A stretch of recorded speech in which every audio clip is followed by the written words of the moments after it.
শারীরিক প্রতিবন্ধী বাবার চিকিৎসার টাকা জোগাতে ৩ বছর আগে লালমনিরহাটের হাতীবান্ধা থেকে ঢাকা এসেছিলেন সুজন হোসেন।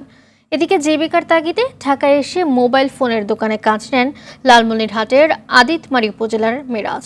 কিন্তু আওয়ামী লীগ সরকারের পতনের দিন বিজয় মিছিলে গুলিবিদ্ধ হয়ে দুজনেই চলে যান না ফেরার দেশে। এতে চরম দুর্দশায় দুজনের পরিবার। লালমনিরহাট সংবাদদাতার প্রতিবেদন, জানাচ্ছেন সাইদ মাহমুদ। জমিজমা কিছুই নেই, সম্পদ বলতে আছে একটু ভিটেমাটি। শারীরিক সমস্যার কারণে কোনো কাজ করতে পারেন না সুজনের বাবা শহীদুল ইসলাম। বাবার চিকিৎসা করাতে ও সংসারের হাল ধরতে কলেজের পড়াশোনা ছেড়ে ৩ বছর আগে ঢাকায় এসে পোশাক কারখানায় কাজ নেন সুজন।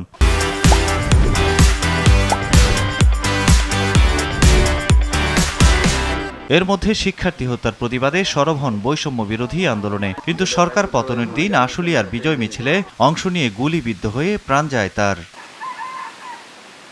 পরিবার জানায়, সুজনের মৃত্যুর পর থেকে খেয়ে না খেয়ে কোনো মতে জীবন কাটছে তাদের।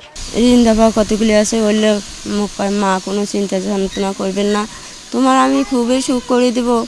বাবা যে এই মতন হয়ে যাবে আমি তো কোনো ধারণা করিনি। সুজনের মতো অভাবে পড়ে আদিতমারি ছেড়ে পরিবার নিয়ে ঢাকার যাত্রাবাড়িতে আসেন কলেজ ছাত্র মেরাজ। সেখানে একটি মোবাইল ফোনের দোকানে কাজ করে যা পেতেন তা দিয়েই চলত সংসার। কিন্তু গত ৫ আগস্ট যাত্রাবাড়ির মিছিলে গুলিবিদ্ধ হয়ে পরপারে যান মেরাজ।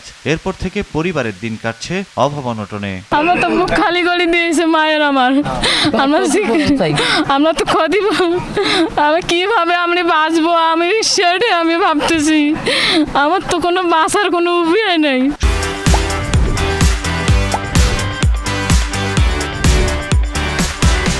সম্প্রতি মেরাজের কবর জিয়ারত ও তার পরিবারকে অর্থ সহায়তা দেন বিএনপির কেন্দ্রীয় সাংগঠনিক সম্পাদক আসাদুল হাবিব দুলো। আমরা তাদেরকে জাতির বীর শ্রেষ্ঠ হিসাবে ঘোষণা দিব এবং আমাদের দলের পরিকল্পনা রয়েছে ভবিষ্যতে এই সমস্ত আত্মহতি দানকারী সন্তানদের নামে এলাকায় কোনো প্রতিষ্ঠান আমরা করতে পারি কিনা সেটা আমাদের পরিকল্পনা রয়েছে। সুজন ও মেরাজ হত্যার বিচার হবে, সরকারি সহায়তায় জীবনে আসবে স্বাচ্ছন্দ্য, এমনটাই চায় তাদের পরিবার। সৈয়দ মাহমুদ, RTV।